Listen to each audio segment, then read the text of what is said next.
Hello, BookTube, it's Amy, and I'm back with another chapter of the unpublishable memoirs by A.S.W. Rosenbach. I'm reading chapter 2 today of this fictional memoir of a book and art thief. And this chapter is called The Three Trees. In the famous cabinet of John Bull Stevens was a superb impression of Rembrandt's celebrated etching, The Three Trees. It was the only copy known in what print collectors chose to term the first state.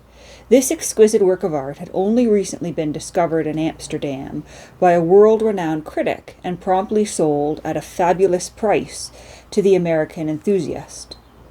It had several lines from right to left in the middle tree that had never been noticed in any other copy.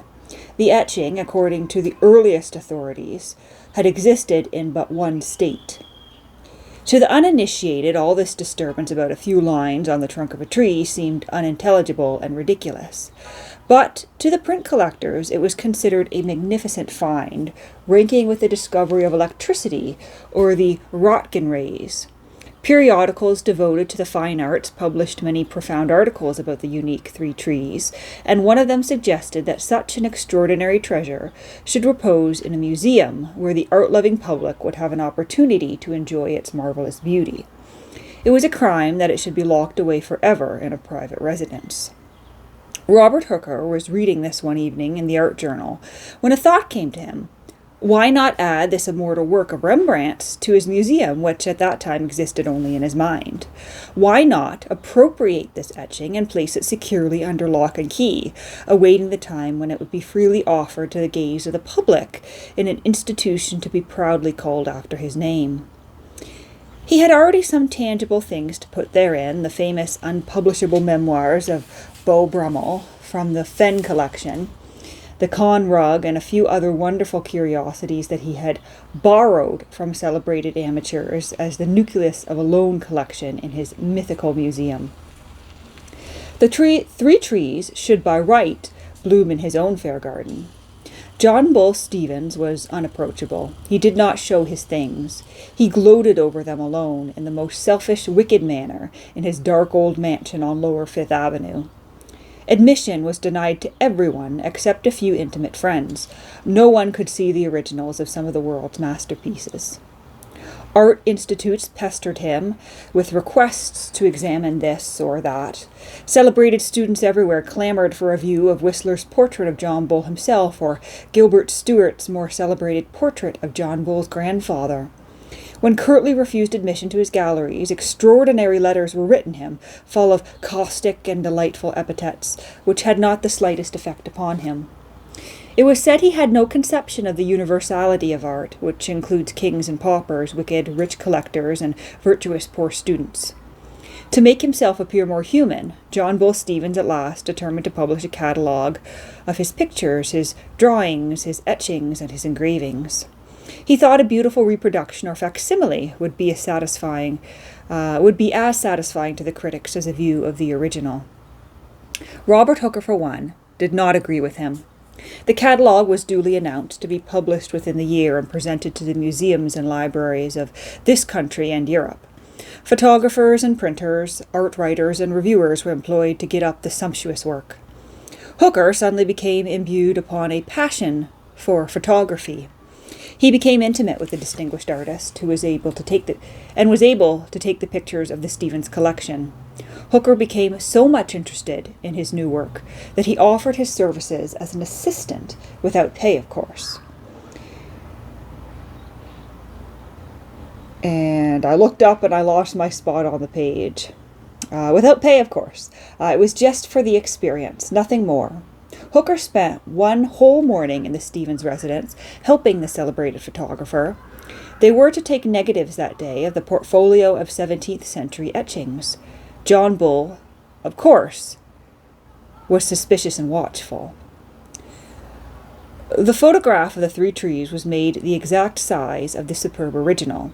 When this had been successfully accomplished, Hooker, the careless assistant, seemingly nervous in the presence of the great collector, let fall the frame that held the great etching. The glass was shattered, and Stephen swore as many picturesque and artistic curses as there were fragments upon the floor. The assistant was properly rebuked and quickly dismissed. The unfortunate hooker offered 60 cents to pay for the shattered glass, which was promptly accepted. He departed, covered with ignominy under the glances of the angry Stevens. That evening a plate was made from the negative by a new Intigalo process. All that night, on the top floor of a dingy building on the 39th Street, engravers worked. On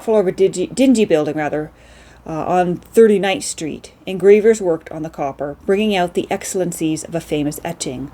Old paper with the watermark of 1631 had been procured, and all that remained to be done was the printing.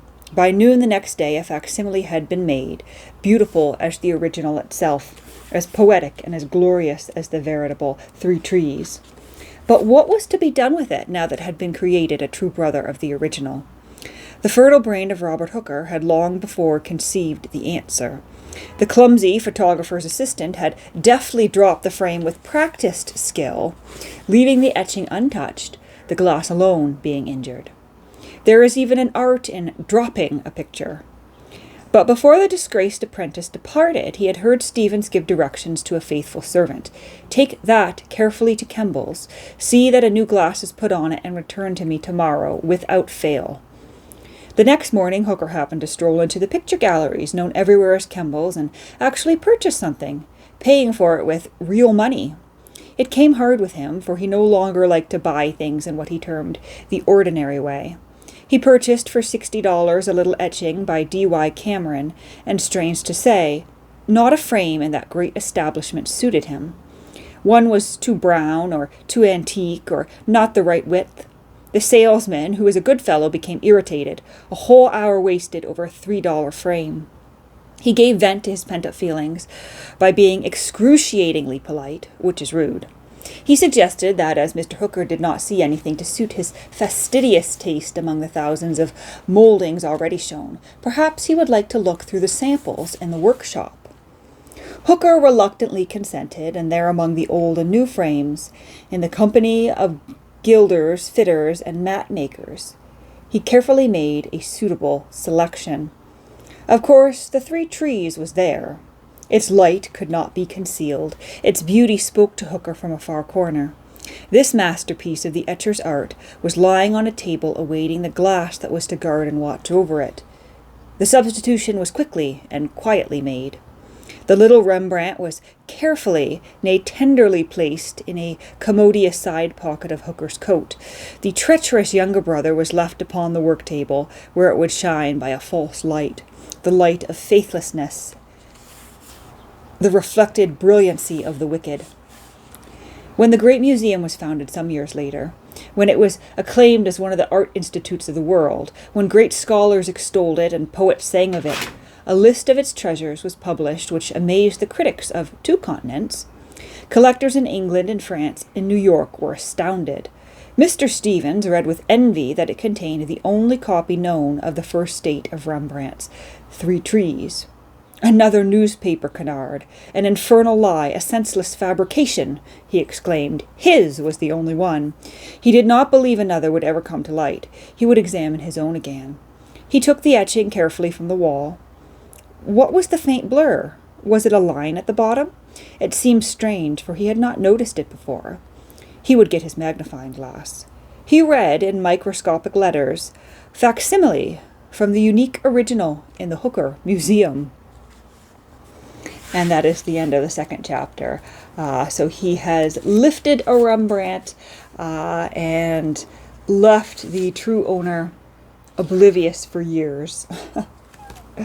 And the next chapter we have here is called The Purple Hawthorn, which is about a vase that he takes a fancy to. So we'll leave it at that for now.